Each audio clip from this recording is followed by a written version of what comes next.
मुंबईमध्ये वांद्रे पश्चिम येथील क्रोमा शोरूमला आग लागली। लिंकिंग रोडवरील लिंक स्क्वेअर मॉलच्या तिसऱ्या माळ्यावरती क्रोमा इलेक्ट्रॉनिक शोरूम आहे। पहाटे 4च्या सुमारास आग लागली असून आगीवरती नियंत्रण मिळवण्याचे प्रयत्न सुरू आहेत।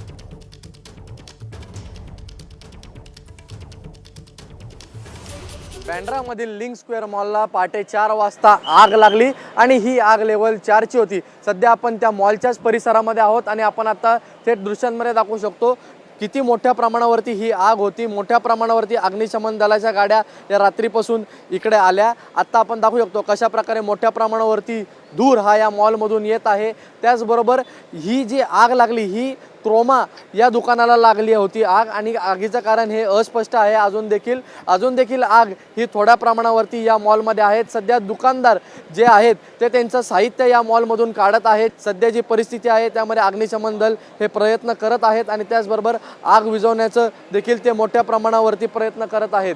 कॅमेरामन अजित कदम सोबत ईशान देशमुख, एबीपी माझा, मुंबई।